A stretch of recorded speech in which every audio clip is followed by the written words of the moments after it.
우리 옆에 분들하고 교제하면서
예수 나의 주, 오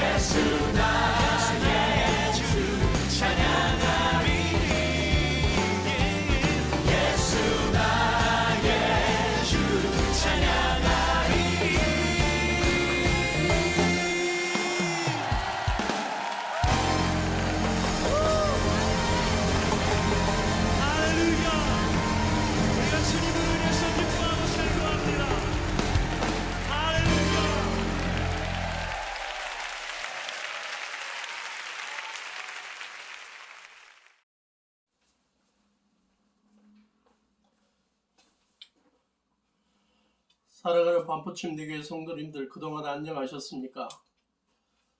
하나님께서 마련해 주신 새로운 예배 초소를 리모델링하고 또 아름답게 준비하는 과정이 있어서 우리가 이번 주는 함께 예배를 드리지 못합니다.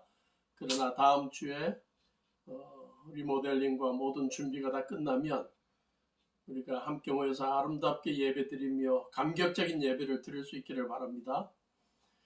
5월 첫 주는 어린이 주일로 지킵니다. 우리의 사랑하는 자녀들 주님 안에서 잘 성장하고 이 사회에 참 귀하게 기여하는 그러한 인물들이 될 수 있도록 하기 위해서 우리가 어떻게 기도로 또 말씀으로 그들을 양육해야 하는지에 대해서 생각해 보며 또 자녀들을 축복하는 시간을 갖습니다.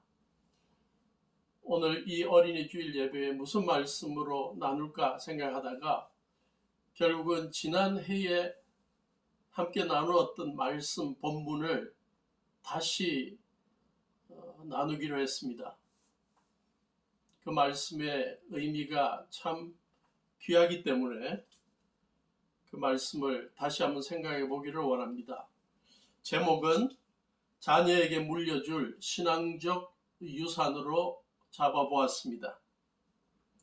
며칠 전에 신문을 통해서 읽어보았습니다. 국세청 통계 미성년자 증여 현황에 대한 분석 결과를 읽어보았습니다. 부모가 최근 5년간 미성년자에게 증여한 건수가 33,731건이라고 합니다. 금액으로는 총 4조 1,135억 원에 이른다고 합니다. 특히 최근 5년간 증여 건수는 2014년 5,051건에서 2018년 9,708건이라고 합니다. 증여 재산액은 5,884억 원에서 1조 2,577억 원으로 늘어서 각각 92%, 113% 증가했다고 합니다. 2018년을 기준으로 평균을 내어보면 미성년자 한 사람당 1억 3천만 원을 부모가 미성년자에게 증여했다고 합니다. 물질적으로 풍요한 부모가 사랑하는 자녀의 현재와 미래가 보다 형통하고 행복하기를 원하는 마음의 표현이라고 생각합니다. 그러나 부모가 자녀들에게 현금이나 토지나 건물이나 유가증권 등을 물려주는 것보다 훨씬 중요한 것은 신앙적 유산이라고 생각합니다. 오늘 본문 잠언 3장 1절부터 10절은 고대 이스라엘의 신앙적인 지도자들이 후손에게 꼭 전해주고 싶어 했던 교훈들을 모은 것입니다. 한평생 여호와 하나님을 섬기며 신앙 안에서 살다 보니 이러한 것들은 자녀들이 그들의 삶 속에서도 꼭 지켰으면 좋겠다 하는 내용들을 모은 것입니다. 그것이 어떤 것일까요? 오늘 본문에 보니까 세 가지로 생각해 볼 수 있는 교훈들이 있습니다. 첫째는 사람들과의 관계에서 어떻게 살아야 할지를 조언하고 있고, 둘째는 하나님과의 관계에서 어떻게 살아야 할지, 셋째는 물질에 대해서 어떻게 살아야 할지를 조언하고 있습니다.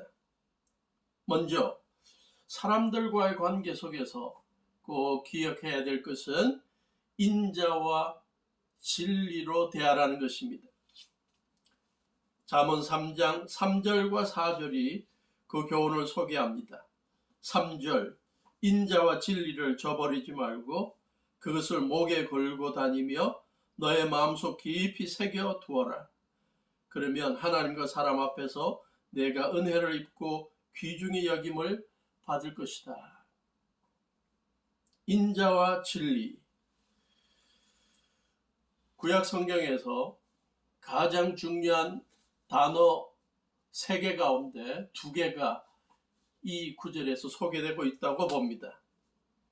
인자함, 히브리어로 헤세드라는 말, 히브리어 사전에 보면 선함, 친절함, 사랑에 근거한 친절, 자비, 용서 이러한 의미들을 내포하고 있는데, 특히 지위나 신분이 낮은 자나 도움을 필요로 하는 자 또는 어려운 처지에 있는 자에게 베푸는 친절을 말하는 단어가 인자입니다.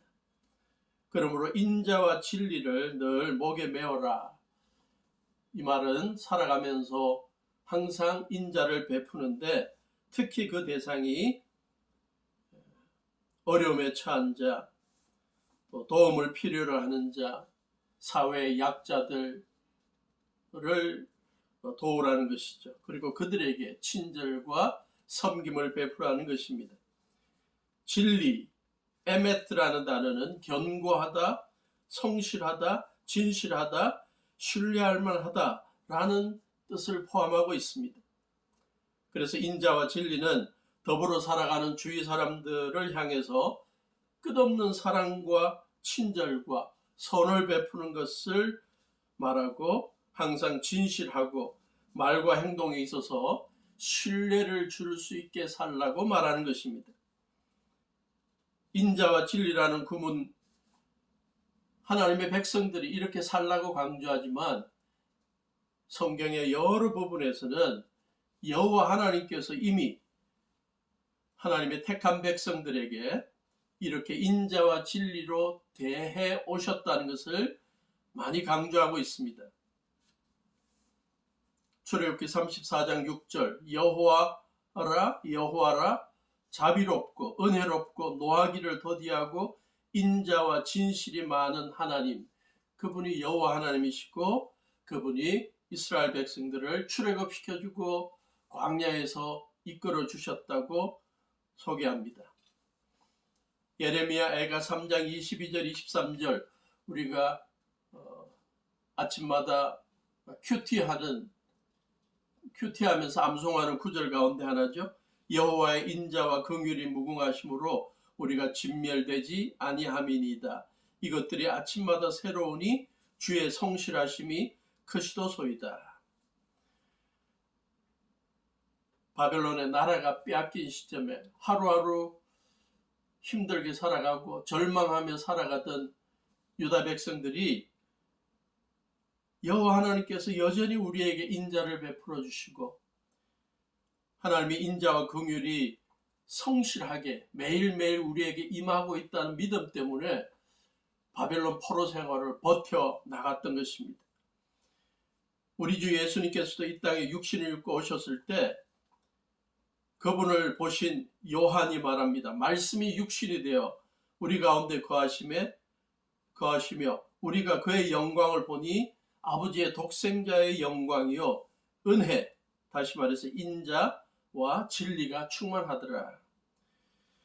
그러므로 성경은 여호와 하나님과 또 성자 예수님께서 끝없는 사랑과 성실하심, 신의로 자기 백성들 또 우리를 지켜주고 계신다는 점을 강조하면서 하나님의 인자와 성실을 체험한 우리 그리스도인들이 더불어 사는 사람들에게 친절을 베풀고 사랑을 베풀고 신의를 지키며 살도록 가르치고 있습니다. 성경에서만 인자와 진리를 강조하는 것은 아닌 것 같습니다. 이 사회에서 선한 영향력을 끼치고 지도자로 살아가기를 원하는 사람들에게 이 인자함, 친절함, 또 진실하고 또 신뢰감을 갖고 사는 것이 얼마나 중요한지를 여러 사람들이 소개한 것을 보았습니다. 슈바이츠 박사는 이러한 표현을 했습니다. 지속적으로 친절한 것이 많은 것을 이룬다. 해가 얼음을 녹이듯이 친절이 오해와 불신과 적대감을 사라지게 한다. 유대인 랍비 헤럴드 큐슈너는 말합니다. 다른 이에게 친절할 때 당신만 변화시키는 것이 아니라 세상을 변화시킨다.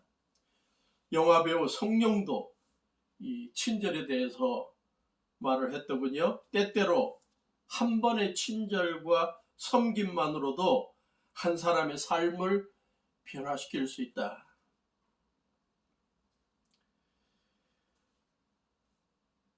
레오 부스카글리아라는 미국의 USC 남가주 대학 교수이자 미국에서 닥터 러브로 사랑 박사로 유명한 사람이 말했습니다. 우리는 한 번의 터치와 한 번의 미소와 한 번의 친절한 말, 한 번의 경청하는 귀, 한 번의 솔직한 칭찬, 한 번의 작은 섬김 등의 위력을 과소평가하고 있는 것 같다. 이러한 것들은 삶을 바꾸는 잠재력이 있다.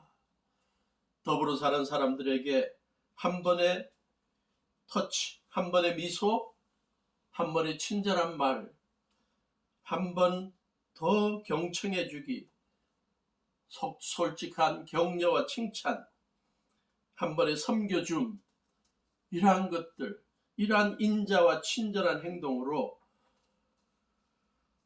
우리가 사람들을 대할 때 우리는 하나님 앞에서 칭찬받는 주의 사람들이 되고, 또 오늘 본문에 2절에 소개하는 것처럼 장수하고 평안한 삶을 누리게 되는 축복을 얻게 됩니다.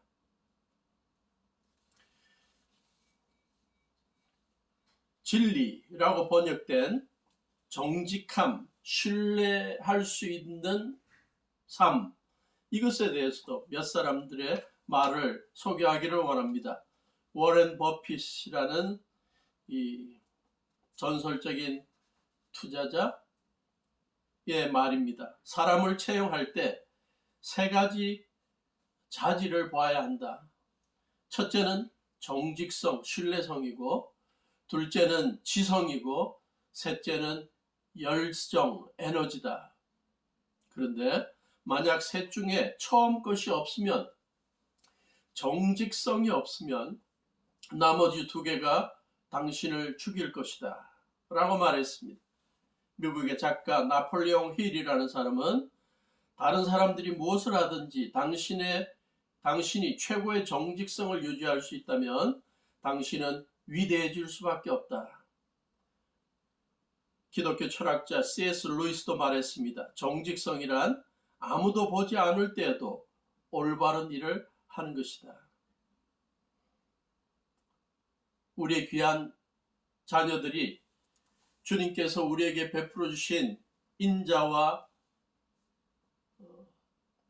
신의, 인자와 정직한, 성실한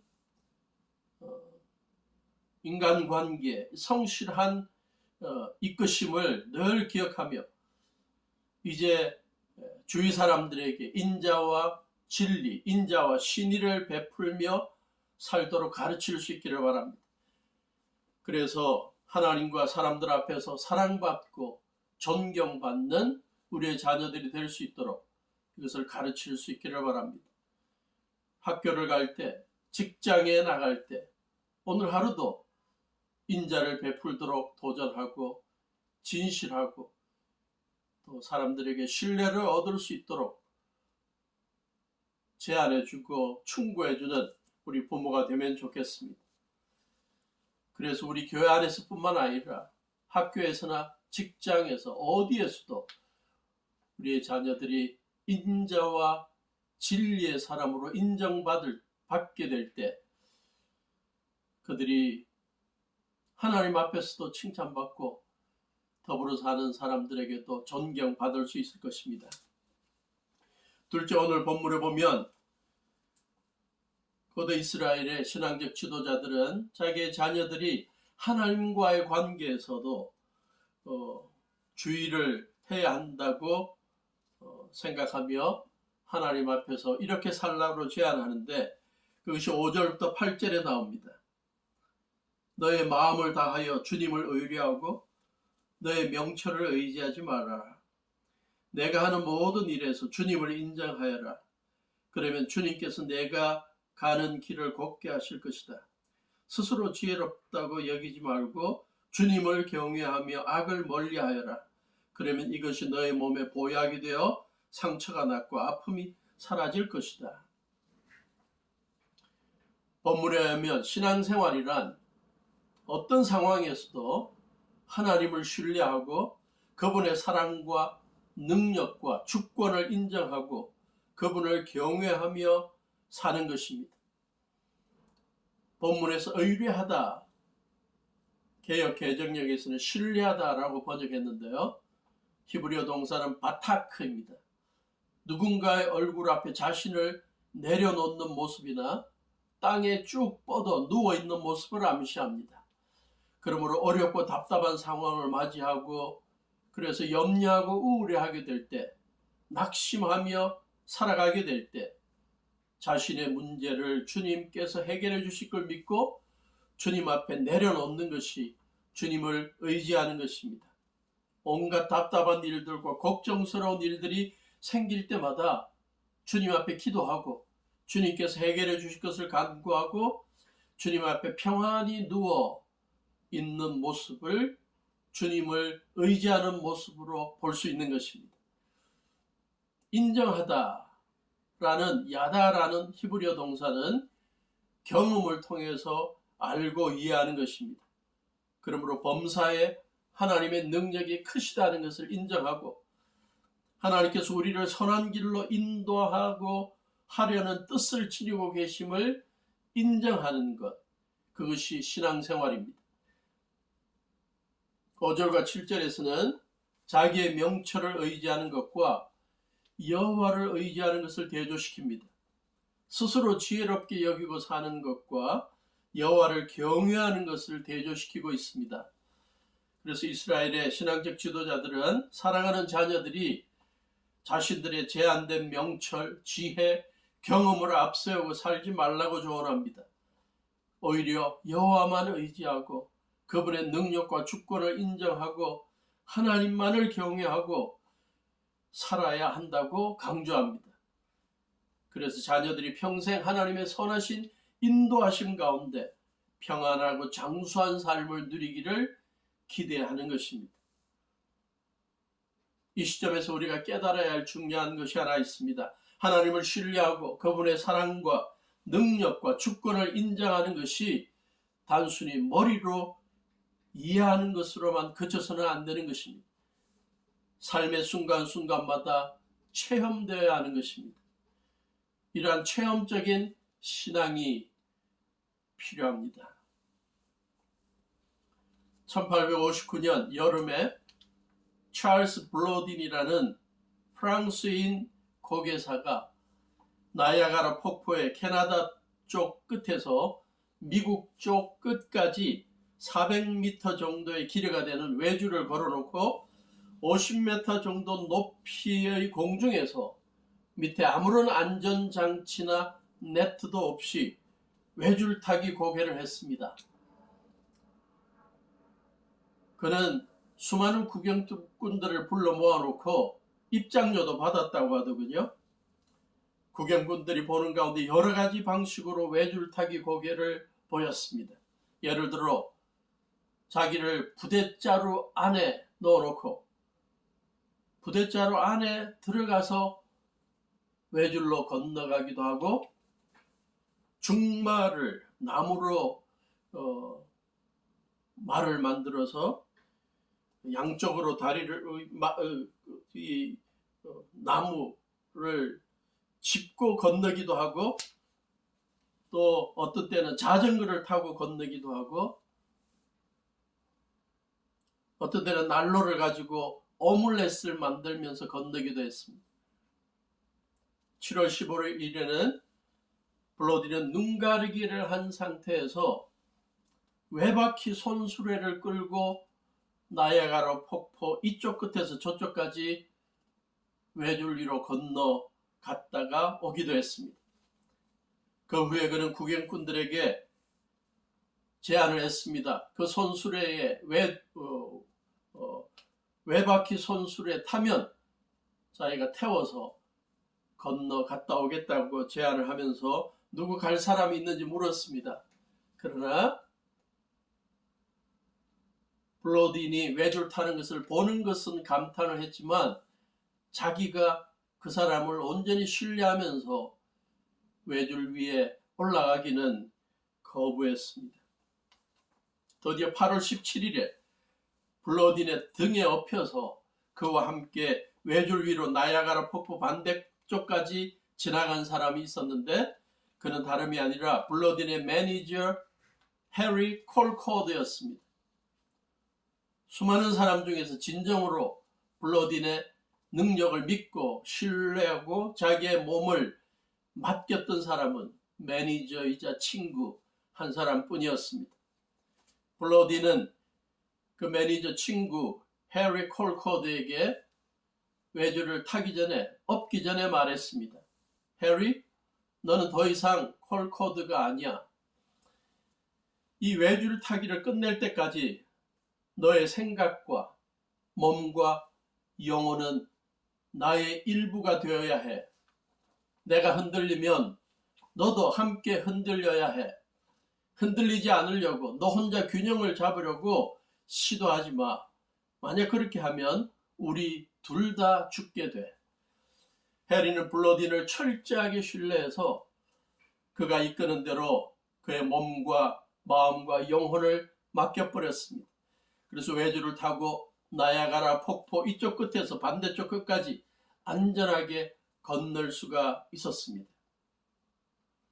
나야가라 폭포를 가로지르는 외줄 위를 고개사의 등에 타고 지나갈 때 느낄 수 있는 스릴과 짜릿함은 오로지 그의 능력을 인정하고 그가 반대편까지 안전하게 이끌어 줄 것을 신뢰해서 그의 등에 업힌 자만이 경험할 수 있을 것입니다. 마찬가지로 우리 그리스도인들의 참된 신앙생활의 스릴과 짜릿함은 어디서 발견할 수 있을까요? 삶의 어떤 어려운 상황 속에서도 하나님이 사랑과 은혜 가운데 우리의 삶을 선하게 인도해 주시는 분이라는 사실을 믿으며 살 때 가능합니다.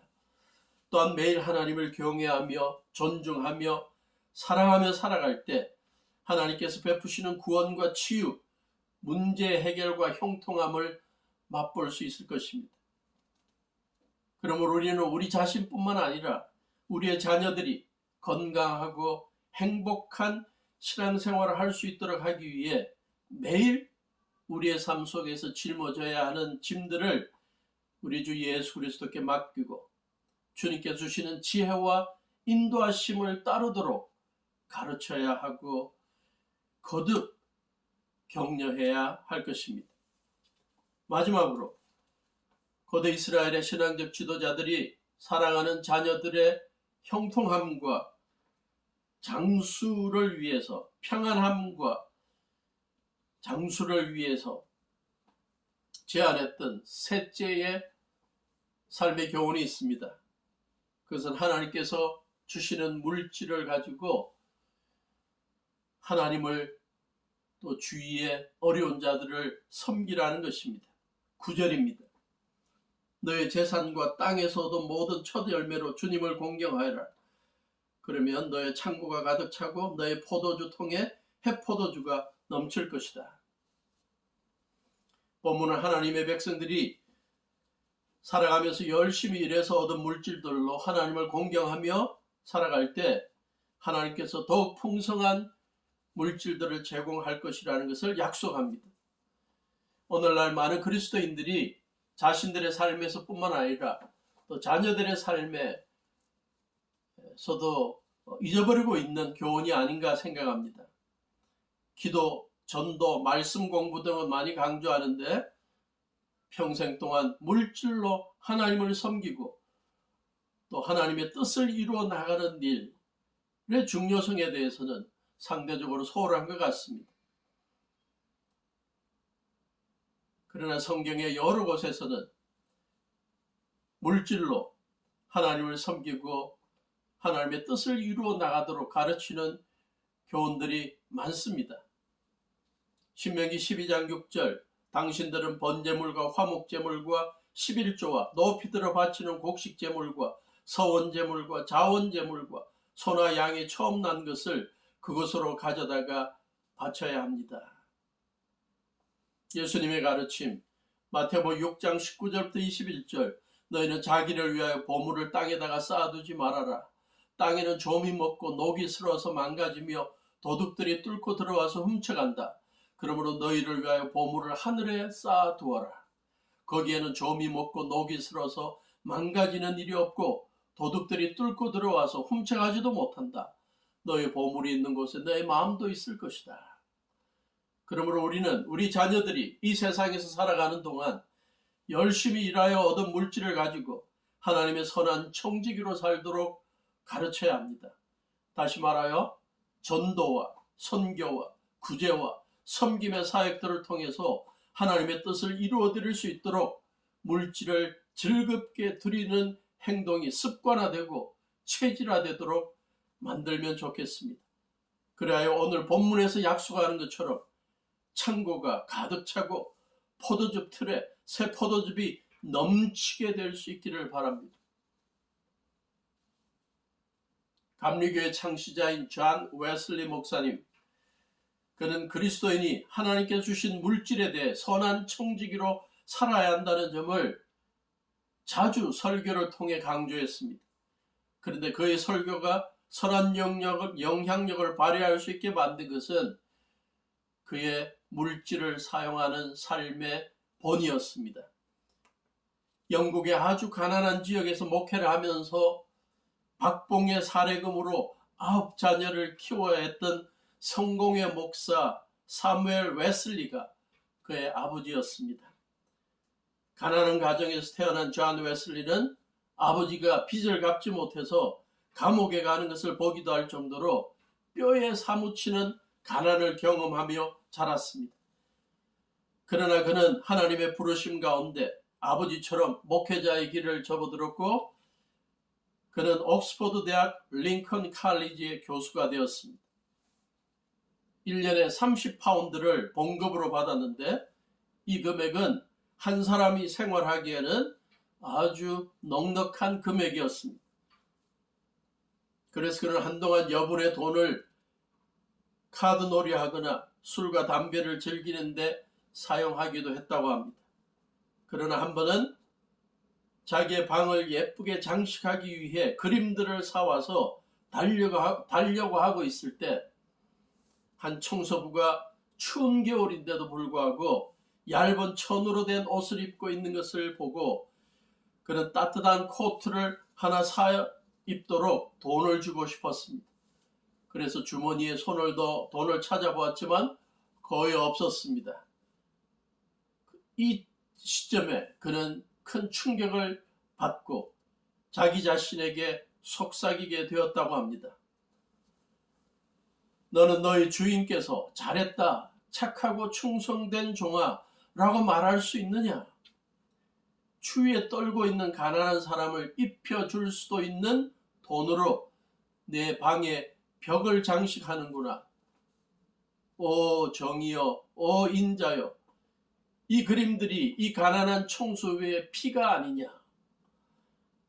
그는 이 경험 후에 1731년부터 자신의 사례금을 받게 되면 최대한 검소하게 절약하게 살면서 생활비를 제외한 금액을 가난한 자들을 구제하는 데 들였습니다. 한 해의 사례금이 30파운드였고 생활비가 20파운드였을 때 그는 2파운드를 구제하는 데 들였습니다. 다음 해 그의 사례금이 배가 되어 60파운드가 되었을 때 그는 여전히 생활비를 28파운드로 사용하고 나머지 32파운드를 구제하는 데 들였습니다. 그 다음 해 그의 사례금이 90파운드가 되었을 때 그는 여전히 생활비로 20파운드만 사용하고 나머지 62파운드를 구제하는 데 들였습니다.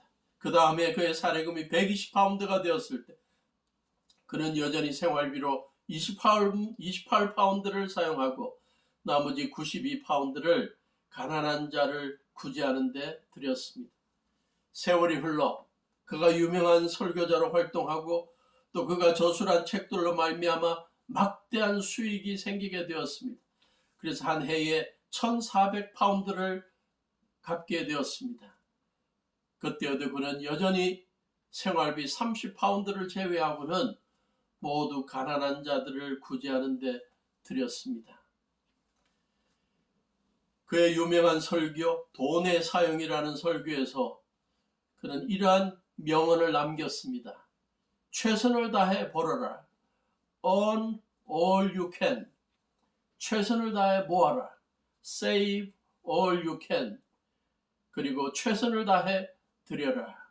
And give all you can. 그는 자신이 살던 시대의 감리교인들이 이 세 번째 교훈, 최선을 다해 드려라라는 교훈을 무시하고 있다고 평가하면서 당대의 감리교 운동이 효과적이지 못한 주된 이유가 그들이 최선을 다해 드리는데 실패했기 때문이라고 했습니다. 우리도 우리의 자녀들이 성실하게 일하여 번 것들을 통해 하나님의 나라를 확장하는 일을 위해 즐거운 마음으로 드리는 자들이 될 수 있도록 시시때때로 가르치고 본을 보여줄 수 있기를 바랍니다. 그리하여 하나님께서 풍성한 물질을 지속적으로 사용할 수 있도록 맡기고 신뢰할 수 있는 사람으로 키울 수 있기를 바랍니다. 너의 재산과 땅에서 얻은 모든 첫 열매로 주님을 공경하여라. 그러면 너의 창고가 가득 차고 너의 포도주 통에 해포도주가 넘칠 것이다. 어린이 주일을 맞이하여 우리의 사랑하는 자녀들에게 초중고등학생들 뿐만 아니라 장성에서 직장 생활을 하고 있는 자녀들에게까지라도 성인이 된 그들에게까지라도 오늘 본문을 가르칠 수 있기를 바랍니다. 하나님께 주시는 장수와 평안을 누리기 위해 하나님께서 교훈하시는 이 세 가지 교훈, 사람들을 대할 때 항상 인자하게 친절하게 자비를 베풀고 항상 진실을 말하며 정직하게 신뢰를 얻을 수 있도록 자녀들이 될 수 있도록 하기를 바랍니다. 하나님을 의지하고 주님을 인정하고 주님을 경외하고 살아가는, 철저하게 주님을 신뢰하고 주님만 바라보고 살아가는 자들이 되도록 교훈할 수 있기를 바라고, 재산과 노동을 통해 얻은 모든 열매로, 첫 열매로 주님을 공경하고 전도와 선교와 구제와 가난한 자들을 돕는 일에, 하나님의 나라를 확장하는 일에 기쁨으로 드리는 자들 될 수 있도록 물질의 선한 청지기가 되도록 가르칠 수 있기를 바랍니다. 그래서 우리는 이 세상을 떠나도 이 말씀을 실천하는 우리의 자녀들이 행복한 주의 사람들이 될 수 있게 만들 수 있기를 축원합니다. 기도하시겠습니다. 하나님, 어린이 주일을 맞이해서 이 귀한 하나님의 말씀을 나누었습니다.